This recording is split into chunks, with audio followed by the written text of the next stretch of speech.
Mine is with a dance studio, so I was there previously as, I went there every week, and then she asked for some press release help because she knew what course I was on, and then it sort of evolved from there, and then we worked out payment, and then I got press coverage, and she said, can you then work for me? And it's just started from then, from about July. And my other client is through family friend, and they wanted a PR, like someone to work with their department to work out some PR to get more attention of their business, but they didn't want to pay as much as they pay for like a consultant that's a couple of years older than me, so I am the cheaper version, basically. With my sister, I wouldn't really expect her to pay me because I just kind of do it as a favour just in order to help her because she doesn't really know. But the charity work, I'm only doing about 4 hours a week, so I work from home, so it's kind of, I find it more beneficial for me to have it then on my CV rather than, well, I would like payment, but as they're a charity, I can't really expect it that much. The charity work I'm doing as actually, in your third year you can do a module called work-based learning. So you have to do 40 hours of work experience in order to do this module. So mine's also going towards my uni work, and then our applied project, that's instead of writing a dissertation. So we have to do a 6-month stint of work experience, so it's benefiting us more. Yeah, it's the best thing you can do. Yeah. So it's benefited your CV, anything else? Yeah, well in uni you get told like do this, do that, but actually going into work experience then you can actually put the skills which you're taught into practice. It makes a lot more sense when you actually go into like a business or an agency and you do it in practice and you go, that's what I learned, and that makes a lot more sense.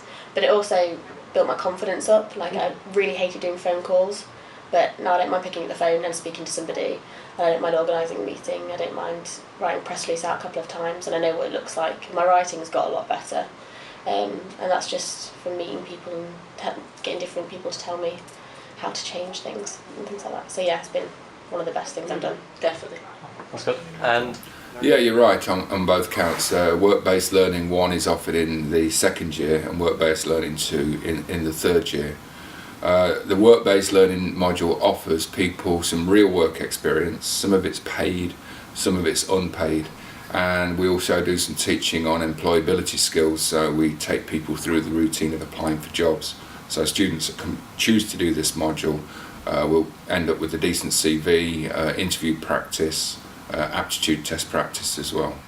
I can't say that I do really. I still see students I do it in the second year only, and I still see students who are in the third year, and I can't say that I see a difference, but I know that they tell me that they see a difference in themselves, because a lot of them have managed to get some work experience in the PR, media, journalism area for the first time, and they've learnt an awful lot from it.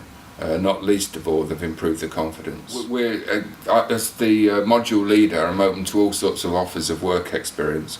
We've actually got an organisation at Sheffield Hallam called the Venture Matrix, and they're like an unofficial employment agency, if you like, for students.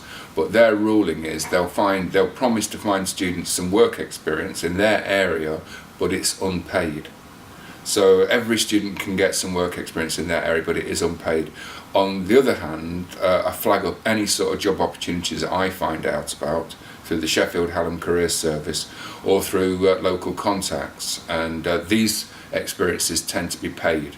I've got a principle that I think students should get paid for any work that they do, and they shouldn't be exploited. Usually it's only the minimum wage, about £6.30. But we do. I've absolutely no doubt whatsoever. I would encourage anybody to do the work-based learning module. If I could just tell you a story, I got an email from a media graduate last week, a guy called Ray Ackerman. He's now working at the BBC in post-production. He's actually working on the Strictly Come Dancing show. And he wrote me an email to tell me about a website which takes on students for work experience, and his views were that you won't get a job very easily unless you've got some experience, and he's suggesting this website to our students. He told me that in his second year and third year he was aware that he was only getting about 6 or 7 hours timetabled work, so he put himself out there, and any experience that came along he applied for it. and he ended up working for small production companies doing TV shows, and it sort of progressed, and he went from one to another. He says the word is, you've got to be aware, you've got to be prepared to make the tea and act as a runner, but once you're in there, people get to know you. It's about networking, and it just continues. So his current job, he's got it because of what he did while he was at university, and he's convinced that if he'd left uni without any work experience, he'd probably be on the dole right now.